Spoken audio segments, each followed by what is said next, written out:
lakukan. Kalau tidak ada pergumulan, tidak ada latihan. Saya sering sampaikan di sini kan, seseorang untuk naik tingkat, naik level, dia perlu berlatih untuk dia bisa naik tingkat. Begitu juga dengan kehidupan kekristenan. Saudara-saudara, pergumulan yang kita hadapi, satu tadi, dia melatih saya, dia melatih saudara. Coba tampilkan lagi di ayat tadi. Oh iya, ketika Raja Wali, induk Raja Wali, dia membongkar sarangnya, saudara-saudara, ya, untuk dia mau melatih anak-anaknya. Saudara, kadang seperti yang saya katakan tadi di pertengahan, kadang kenyamanan kita terganggu, saudara, terusikkan, saudara. Iya. Tapi jangan lupa engkau ada dalam bingkai kehidupan kekristenan. Yang Alkitab katakan, engkau jangan takut, engkau jangan khawatir, engkau jangan cemas. Karena Tuhan punya rencana di balik dari latihan-latihan itu. Dan Dia izinkan itu terjadi dalam kehidupan kita untuk melatih. Sampai sejauh mana kita mau berharap percaya kepada Tuhan.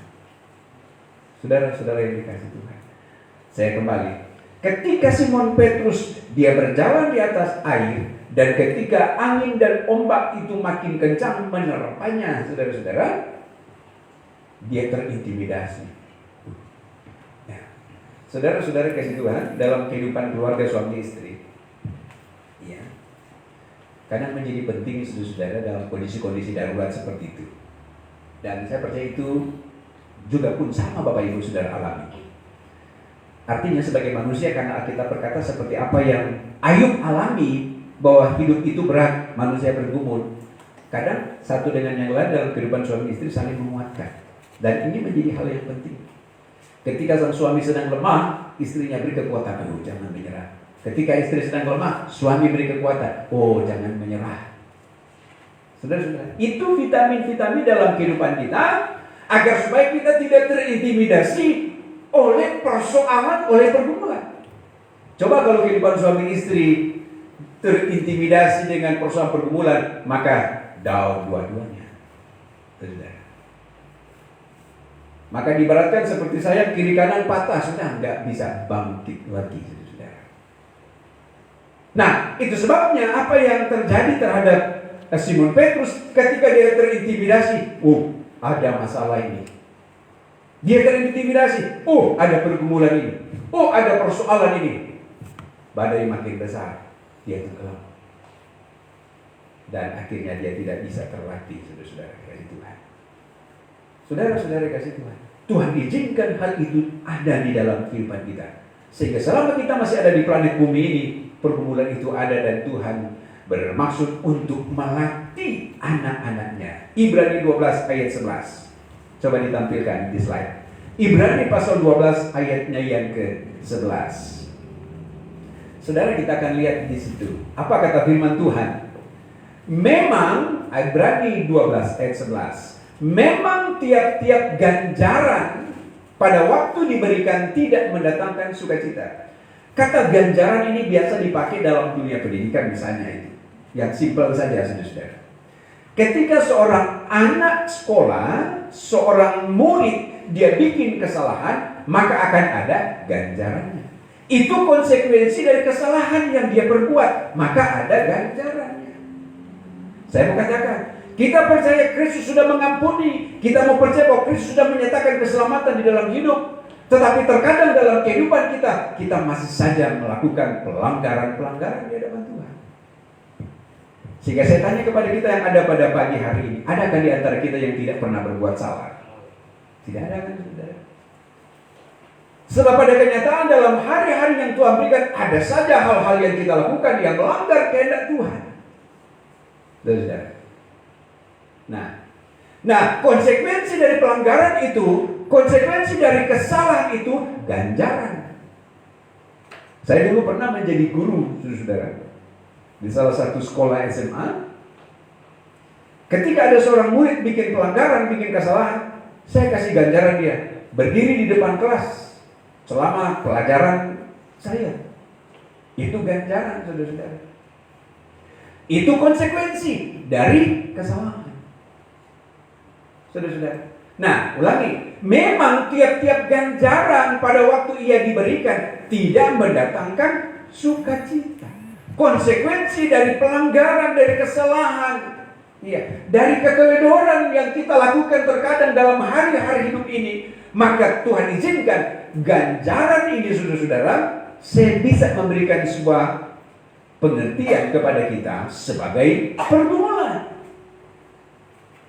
Maka akan menjadi begini. Memang tiap-tiap pergumulan pada waktu ia diberikan tidak mendatangkan sukacita, tetapi tidak mengenakkan. Di sini yang terkadang sehingga terusik kenyamanan kita, saudara-saudara. Iya kan, saudara-saudara? Ketika ganjaran itu diberikan, dan siapa yang mau diganjar? Dikasih ganjaran. Nggak ada yang mau kan, saudara? Saya pun juga kalau dikasih ganjaran, saya nggak mau. Tetapi Tuhan izinkan kita menghadapi konsekuensi dari segala kesalahan dan pelanggaran. Itulah ganjaran, itulah pergumulan. Dan ketika itu datang, memang tidak mengenakkan. Memang tidak mengenakkan. Balik lagi. Ketika Tuhan izinkan bangsa Israel, mereka lapar, mereka haus, nggak mengenakkan, saudara. Nggak mengenakkan. Bahkan kesusahan yang didapat. Tadi saya katakan, ketika kehidupan kita dibongkar sarang, yang sarang itu bicara tentang zona keamanan, ketenangan, dan zona nyaman kita dibongkar, maka yang terjadi adalah tidak enak. Kehilangan kenyamanan di dalam hidup ini kan, saudara-saudara. Ketika konsekuensi dari pergumulan ganjaran itu terjadi dalam kehidupan kita, nggak mengenakan. Dan tentu sakit juga, saudara-saudara. Firman berkata, mendatangkan sukacita. Tidak mendatangkan sukacita. Tetapi, duka cita. Saudara, pergumulan yang kita hadapi mendatangkan duka cita. Iya, mendatangkan duka cita. Tetapi nanti kita akan melihat apa rencana Tuhan di balik dari duka cita. Karena nanti akan memberikan sebuah jawaban. Di balik dari duka cita pasti akan ada sukacita. Sebab tidak selamanya duka cita itu terus menjadi bagian kita. Tidak selamanya air mata itu menjadi bagian dari kehidupan kita dalam konteks tentang penderitaan. Ayat selanjutnya. Tetapi kemudian ia menghasilkan buah kebenaran yang memberikan damai kepada mereka yang dilatih olehnya. Amin, saudara-saudara. Iya. Yang dilatih olehnya. Ya, di sini huruf kecil, sudah perhatikan di situ. Berarti kita dilatih oleh ganjaran itu. Begini, saudara-saudara. Ketika seseorang kena ganjaran, maka di situ dia menyadari kesalahannya. Tanpa ada ganjaran, tidak akan ada kesadaran di dalam hidup. Itu kan kenyataan, saudara. Iya, saudara. Nah, ganjaran yang terjadi dalam kehidupan manusia mendatangkan kebenaran, menghasilkan buah kebenaran, dan memberi damai sejahtera. Iya, saudara. Walaupun harus melewati duka cita, tetapi ganjaran itu, saudara-saudara sekalian, di dalam kehidupan kekristenan memberikan kesadaran. Artinya begini, simpel begini, saudara. Seseorang nanti ketika menghadapi pergumulan, baru dia akan menyadari kesalahan. Tanpa ganjaran, tanpa konsekuensi dari itu, dia tidak akan pernah sadar. Buktinya begini, saudara. Kalau kita datang di penjara, saudara-saudara, ya, orang yang masih memiliki akal sehat dan hati nurani, ketika kita datang di penjara di lembaga pemasyarakatan, saya yakin dan percaya dengan hati nurani dan akal sehat, kita mau coba adakan survei semua mereka yang pernah berbuat pelanggaran dan kesalahan. Mereka akan menyadari kesalahannya setelah konsekuensi kan ganjaran, setelah konsekuensi pergumulan. Jadi tidak akan terjadi buah kebenaran menghasilkan buah kebenaran, tidak akan menghasilkan satu damai sejahtera kalau tidak melalui proses ganjaran. Sekalipun itu mendatangkan duka cita. tetapi akan menghasilkan buah kebenaran. Sehingga di situ manusia akan menyadari. Di kondisi COVID-19 sekarang ini, Tuhan sedang goncangkan bumi ini. Ini mimbar ini sedang digoyang, saudara. Iya, sedang digoyang, digoncangkan, terus digoyang. Ternyata juga adalah Dia sedang melatih kita, saudara-saudara, agar supaya kita sadar. Amin. Iya. Kalau nggak digoncangkan begitu, manusia nggak akan sadar. Kalau belum ada gunung api meletus, manusia belum akan sadar. Kalau belum ada banjir besar, kalau belum ada gempa, manusia belum akan sadar. Beberapa tahun yang lalu saya pernah naik kereta, saudara-saudara. Ya. Oh, sudah nggak usah lah. Waktu saya berangkat ke beberapa tahun yang lalu, saya berangkat ke salah satu tempat naik pesawat, saudara.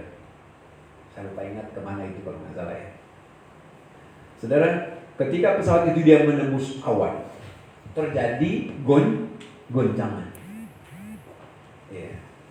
Tetapi pada waktu pesawat yang saya tumpangi dia menembus awan yang mungkin terlalu padat, goncangan besar sekali. Dengan spontan dia goncang, kaget.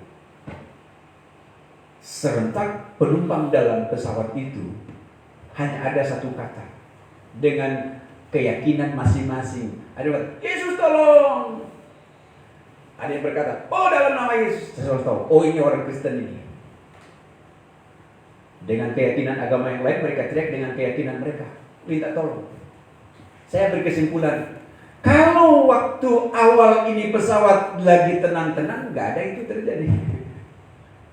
Waktu pesawat masih nyaman-nyaman, nggak ada itu teriak Yesus tolong, nggak ada kan? Iya, dia lagi dalam kondisi nyaman di sarangnya. Tapi ketika tiba-tiba ada goncangan, langsung serentak semua, sontak. Wah Yesus tolong, Yesus tolong. Apa yang terjadi dari kisah yang sederhana ini? Bahwa dibalik dari kegoncangan, Tuhan melatih kita agar supaya kita memiliki kesadaran. Karena nanti ketika digoncang, baru manusia akan menyadari. Sama ketika saudara datang di penjara, nanti ketika ada konsekuensi dari kesalahan pelanggaran yang harus mereka hadapi, baru mereka sadar menyadari. Sebelum ada ganjaran, sebelum ada pelanggaran, sebelum ada pergumulan dalam hidup, manusia tidak akan pernah menyadarinya. Saya tidak tahu saudara dalam hidup saudara ada pergumulan, tapi yang pasti kita semua punya pergumulan. Tapi dalam konteks iman Kristen bahwa pergumulan yang kita hadapi adalah Tuhan sedang melatih kita untuk kita mau menyadari akan hidup ini. Saudara-saudari kasih Tuhan. Ayat selanjutnya dalam ayat sini. Tapi kemudian ia menghasilkan buah kebenaran yang memberikan damai kepada mereka yang dilatih olehnya. Nah, kita sedang terus dilatih. Saudara-saudara, selama kita masih hidup di bawah kolong langit ini, kita terus dilatih, dan saya Bapak Ibu semua terus dilatih dan dilatih. Oleh apa di sini? Adalah bicara oleh ganjaran itu, oleh pergumulan itu kita dilatih, saudara-saudara. Jadi ibaratnya Tuhan izinkan, Tuhan pakai persoalan pergumulan itu untuk melatih kita, kan saudara. Itu. Nah, lalu saudara-saudara dikasih Tuhan, ayat 12 coba ditampilkan ayat 12 saja. Ibrani 12 ayat 12. Sebab itu kuatkanlah tangan yang lemah dan lutut yang goyah. Ayat itu memberikan gambaran saudara-saudara agar supaya tangan kita kuat, ya saudara-saudara, apalagi lutut kita nggak goyah. Ya, kita dilatih. Saya pernah singgung saudara-saudara di khotbah saya tahun yang lalu. Otot-otot kita supaya terlatih. Ya, kalau seorang olahragawan, di sini ada Yohan, ya, dia suka olahraga gitu. Pak Paulus juga suka olahraga itu. Untuk mau melatih otot-otot ini, ya, semua organ tubuh untuk melatih otot-otot. Dalam konteks pergumulan dalam hidup ini, Tuhan izinkan terjadi untuk melatih otot-otot rohani, sendi-sendi kehidupan rohani. Sekali lagi, pergumulan yang terjadi untuk melatih sendi-sendi kehidupan rohani, otot-otot rohani di dalam kehidupan kita, agar tidak lemah, ya, agar tetap kuat, agar lutut ini tidak goyah, agar tetap berdiri tegap di hadapan Tuhan. Gitu. Lalu kemudian yang kedua, dibalik dari pergumulan yang kita hadapi di dalam hidup ini, mari buka Kejadian 32 ayat 24. Kejadian 32 ayat 24. Saya baca Kejadian 32 ayat 24 berkata demikian.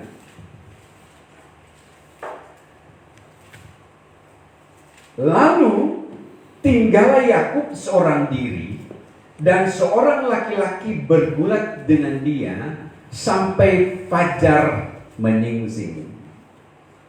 Dalam buku ini, di Alkitab yang kita punya, lembaga Alkitab memberikan judul Pergumulan Yakub dengan Allah. Dikisahkan di sini, Yakub ketika dia dalam perjalanan melarikan diri dari ancaman Esau, tiba-tiba pada waktu malam dia tidur, datanglah seorang laki-laki bergulat dengan dia. Orang ini misterius. Dia tidak tahu siapa yang tiba-tiba kemudian datang menemui Yakub lalu bergulat. Kalau kita baca di situ saudara-saudara, Yakub dan orang ini mereka saling kuat-kuatan beradu, kurang lebih begitu. Mereka saling kuat-kuatan beradu. Di ayat ini berkata, ayat 25. Coba dibuka ayat 25. Ayat 25 berkata begini. Ketika orang itu, orang yang misterius itu, tapi sesungguhnya dia adalah utusan Tuhan. Saya sebut katakanlah dia seorang malaikat Tuhan. Dia datang untuk mau menguji menguji Yakub. Ketika orang itu melihat bahwa ia tidak dapat mengalahkannya. Tidak dapat mengalahkan siapa di sini saudara-saudara? Orang itu tidak dapat mengalahkan siapa? Ya, Yakub. Jadi begini, ketika malam itu Yakub bergumul dengan seseorang, jadi saling kuat-kuatan mereka. Saling kuat-kuatan mereka. Di ayat 25 berkata, orang itu, ya, yang datang itu, ya, ia tidak dapat mengalahkannya. Apa yang dapat kita lihat di sini? Yakub yang mau tampil dengan kemampuannya, Yakub yang mau tampil dengan kehebatannya, Yakub yang mau tampil dengan kegagahannya. Saya mau sampaikan pada kita Bapak Ibu sekalian, sehebat-hebatnya manusia kita ada di dunia ini, kita tetap adalah manusia yang tidak berdaya. Kita adalah manusia tidak berdaya. Menghadapi persoalan dan pergumulan apapun, manusia tidak berdaya. Tetapi Yakub di sini dia coba saling kuat-kuatan dengan orang ini. Diibaratkan begini, oh siapa kamu? Kurang lebih begitu kan? Nah ayo kita beradu nih. Ayo kita beradu nih. Siapa yang paling kuat di antara kita? Saudara-saudara. Ayat selanjutnya, ia memukul sendi pangkal paha Yakub. Di apa saudara? Dipukul. Saya tanya sama saudara, mengapa dipukul? Pak Layan, mengapa dipukul? Apa? Supaya lemah. Supaya dia lemah. Nah, itulah apa? Kalau tadi bilang Ibrani tadi, seulang-ulang, itulah apa? Ganjaran. Itulah ganjaran. Ketika malaikat ini beradu dengan utusan ini, beradu laki-laki beradu dengan Yakub. Yakub mau coba kuat, enggak, saya enggak mau kalah, terus beradu terus. Si utusan laki-laki ini, ya, malaikat ini, kamu ini nanti dipukul pangkal pahannya. Ganjaran yang diberikan kepadanya. Yang saya kasih saudara, agak ekstrim memang saudara. Ini agak ekstrim. Terkadang istilahnya nanti ketika sudah dipukul baru menyerah. Ini ekstrim sekali saudara. Apa yang terjadi terhadap Yakub ini demikian. Karena dia mau kuat dengan kegagahannya, malaikat lihat, wah, kamu ini mau tambah kuat tuh, dipukul pangkal pahannya. Dicemeti. Saudara. Dicemeti. Dan kenyataan nanti ketika dicemeti, konsekuensi dari pelanggaran itu ganjaran baru didapat, baru kemudian manusia akan menyerah. Ada seorang preman saudara yang tiada takutnya terhadap siapapun. Iya.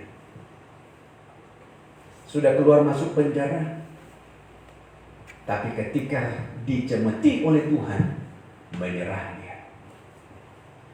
Dia baru sadar ternyata saya ini bukan apa-apanya. Saudara-saudara. Tapi sebelum dia menerima ganjaran itu, dia merasa dia paling hebat. Saudara. Dia merasa dia paling kuat, sama seperti aku. Yang gak mau kalah, yang gak mau menyerah, yang gak mau mengalah, saudara-saudara kan? Iya. Sampai akhirnya kemudian apa yang terjadi? Dipukullah pangkal pahannya. Apa yang dikatakan? Ketika ia bergulat dengan orang itu. Saudara-saudara, itulah pergumulan dalam hidup ini. Saudara-saudara yang kasih Tuhan, coba tampilkan ayat selanjutnya. Ayat 26. Ya, ayat 26. Lalu kata orang itu, begini, setelah sepanjang malam Yakub bergulat dengan orang itu, saling kuat-kuatan. Orang itu melihat, wah ini Yakub ini tidak mau mengalah dia. Ya, dia masuk jago ini. Iya, seolah kamu paling hebat nih, kamu gak mau mengalah ini. Iya, dipukul pangkal pahannya. Ini ganjaran dari kamu yang gak mau mengalah. Dipukul dia. Setelah dipukul, baru kemudian akhirnya Yakub sudah gak bikin perlawanan lagi. Sebab langsung dikisahkan setelah kejadian dipukul pangkal pahannya, maka otomatis sudah Yakub sudah nyerah dia. Sudah gak berdaya lagi. Lalu malaikat itu berkata, biarkanlah aku pergi karena fajar telah mau menyingsing, mau menjelang pagi. Dia pergi, aku mau pergi. Lalu Yakub berkata begini, aku tidak akan membiarkan engkau pergi jika engkau tidak memberkati aku. Apa yang dapat kita maknai setelah peristiwa dia dipukul pangkal pahannya? Ini bicara tentang penundukan atas otoritas orang yang mengalahkan dia. Saudara-saudara kasih Tuhan. Saudara, di hadapan Tuhan pun Tuhan memiliki otoritas yang lebih dari segalanya dalam hidup. Dan Tuhan menginginkan penundukan diri kita kepada Dia yang punya otoritas itu. Amin, saudara-saudara. Iya. Kita tidak bisa melebihi dari Dia yang adalah segalanya dalam hidup ini. Sehingga akhirnya Yakub menyerah. Kau sudah mau pergi, berkati saya dulu. Ini bicara penundukan diri, saudara.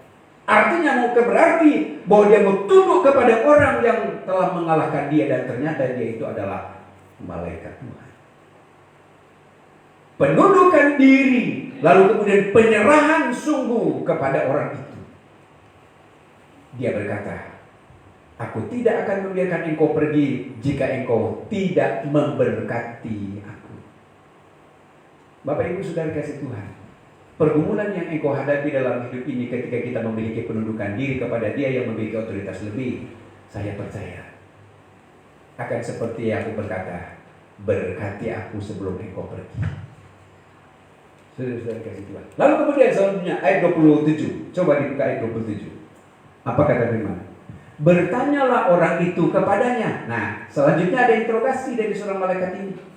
Setelah dia dipukul, dia dicemeti, ganjarannya diberikan kepadanya karena dia ini ibaratnya kalau bahasa saya ini, dia sok angku, sok sombong ini Yakub ini.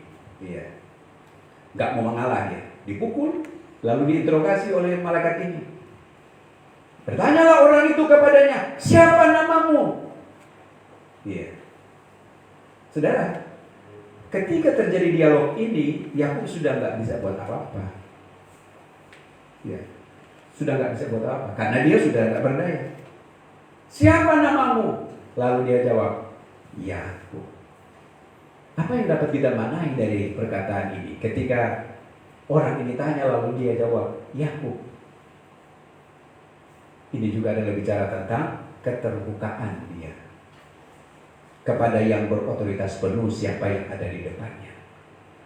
Sebab Yakub artinya penipu, saudara. Dia harus jujur sampaikan, nama saya Yakub. Kita tahu dalam tulisan firman Tuhan bahwa Yakub menipu ayahnya, Ishak. Yakub juga menipu abangnya, Esau. Maka Tuhan izinkan dia menghadapi pergumulan ini. Ada konsekuensi Yakub yang kau harus hadapi. Karena kau telah berbuat kesalahan, kau telah berbuat pelanggaran. Engkau telah menipu ayahmu Ishak, engkau telah menipu abangmu Esau. Dan itu konsekuensi yang harus kau hadapi. Kau harus diganjar. Iya. Siapa sebetulnya namamu? Namaku Yakub. Yakub penipu. Tapi ayat 28, apa selanjutnya dikatakan? Lalu kata orang itu, namamu tidak akan disebutkan lagi Yakub, tetapi Israel. Israel yaitu pemenang, orang yang menang. Menang dalam pergumulan. Sebab engkau telah bergumul melawan Allah dan manusia, dan engkau menang. Amin, saudara-saudara. Saudara dikasih Tuhan, dalam pergumulan yang kita sedang hadapi hari-hari ini, kita tidak dapat menonjolkan kemampuan kita dalam kapasitas diri, saudara. Kehebatan kita dalam pergumulan yang sedang kita hadapi ini. Kita tidak dapat mengandalkan akal dan logika kita. Selain kita hanya mau tunduk kepada otoritas Dia yang lebih berkuasa di atas segala-galanya dalam hidup ini. Terus, dan saya percaya ketika Yakub bergumul dan dia diganti namanya dari Yakub menjadi Israel, sebab engkau telah bergumul melawan Allah dan manusia, dan engkau menang. Saya mengatakan itu saudara, menang dalam hal apa Yakub di sini? Yakub menang mengalahkan dirinya sendiri. Saudara, Yakub menang mengalahkan egonya sendiri. Yang awalnya dia mau coba kuat-kuatan dengan malaikat Tuhan itu, dia mau coba kuat-kuatan. Ayo kita beradu, siapa yang paling kuat di antara kita? Sampai dia harus tunduk kepada siapa yang mengalahkannya, dia yang lebih besar, lebih dahsyat darinya. Maka dia disebut pemenang ketika dia sanggup menundukkan dirinya. Saudara-saudara sekalian, kadang Tuhan izinkan zona kenyamanan kita terusik dengan pergumulan.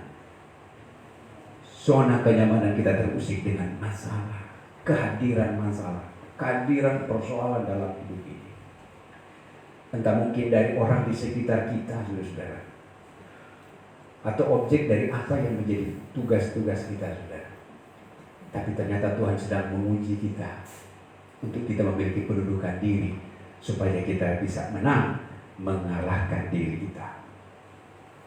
Saudara, memang paling berat kan, saudara? Kalau kita mau kalahkan orang lain, gampang, saudara. Sama seperti Yakub. Oh, enggak. Ibaratnya draw sebetulnya di sini kalau kita melihat. Kalau nggak dipukul pakal pahanya, draw. Saling kuat-kuatan. Tapi dicemeti dia dengan ganjaran supaya kau tunduk, Yakub. Iya. Kalau nggak dicemeti, kau nggak akan tunduk. Kalau nggak dicemeti, kau nggak akan pernah menyadari. Kalau tidak dicemeti, kau nggak akan sadar di dalam engkau, dan engkau nggak akan bisa. Yang terkadang dalam kehidupan kita muncul dalam berbagai persoalan dan pergumulan yang mengusik kenyamanan kehidupan kita.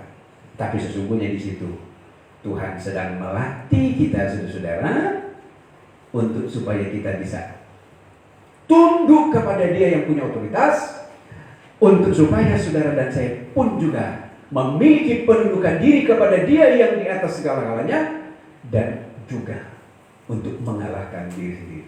Mengalahkan diri sendiri paling berat kan, saudara? Iya. Mengalahkan diri sendiri paling berat. Iya, saudara. Tapi mau tidak mau, apa yang dialami oleh Yakub di sini harus itu. Iya. Untuk dia kalahkan dirinya sendiri agar supaya engkau akan disebut sebagai pemenang. Sebab ketika dia berhadapan dengan Esau, ketika dia berhadapan dengan ayahnya Ishak, dia pakai akal, logika, dan kedagingannya dengan keakuan dan kesombongan. Tapi ketika dia berhadapan dengan malaikat Tuhan, utusan Tuhan datang kepadanya, dia harus tunduk. Saudara-saudara sekalian yang dikasihi Tuhan, jemaat Tuhan, saya sampaikan kepada kita. Saya balik kepada apa yang menjadi inti renungan kita di ayat tadi, ayat pembuka di dalam kitab Ayub pasalnya yang ke-7 tadi. Ayat 1.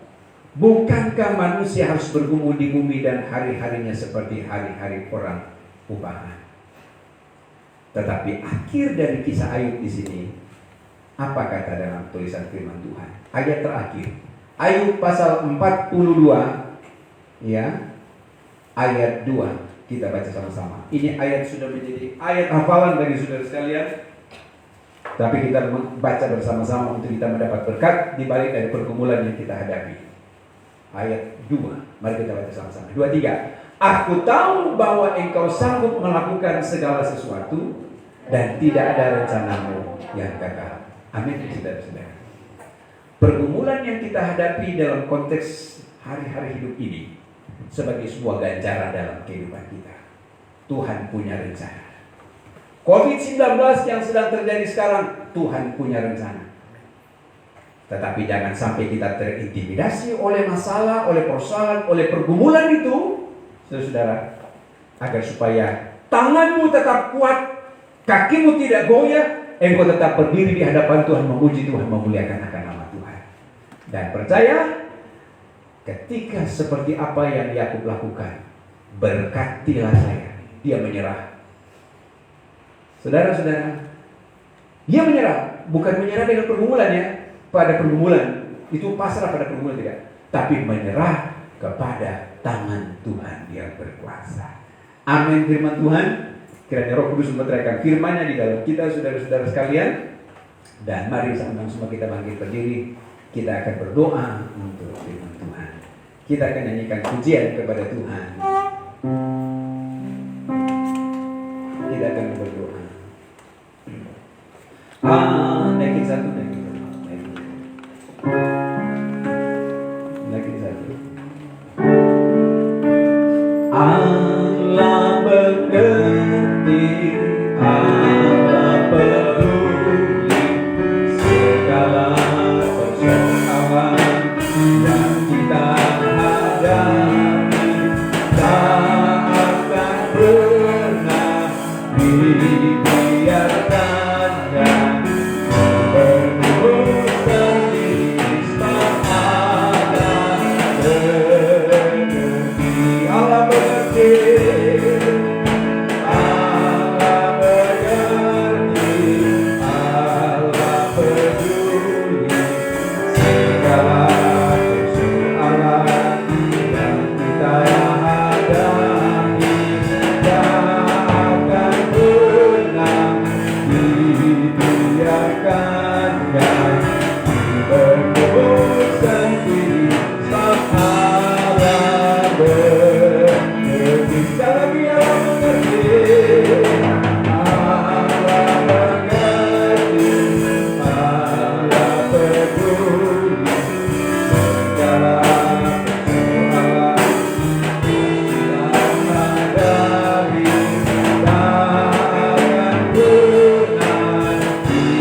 Ini menjadi keyakinan kami bahwa Engkau tidak pernah meninggalkan kami.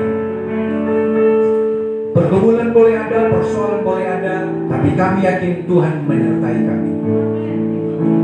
Ketika kami berserah kepada Engkau, ketika kami mau tunduk kepada otoritas Tuhan, Engkau beri kami kemampuan dan kekuatan untuk kami mampu dan sanggup menghadapi keadaan yang sulit sekalipun di tengah persoalan dan pergumulan yang sedang terjadi hari-hari ini. Terima kasih Tuhan, Engkau sedang melatih kami saat ini di tengah kondisi pandemi dan berbagai persoalan yang sedang kami hadapi. Engkau sedang melatih anak-anak-Mu, Engkau sedang melatih umat-umat-Mu, bagaikan induk Raja Wali melatih anak-anaknya membongkar sarangnya agar supaya bisa dapat terbang. Begitu juga dengan kami, baik dalam hidup pribadi, dalam keluarga, pelayanan, dan dalam pekerjaan. Terima kasih Tuhan. Dan Yakub berkata, berkatilah saya. Kami percaya di balik dari duka cita, di balik dari pergumulan persoalan, ketika kami menyerah dalam tangan-Mu, ada berkat yang menjadi bagian. Itu rencana Tuhan dalam setiap kami. Terima kasih Tuhan. Meteraikan firman-Mu di dalam kami Tuhan. Dalam nama Yesus Kristus. Haleluya.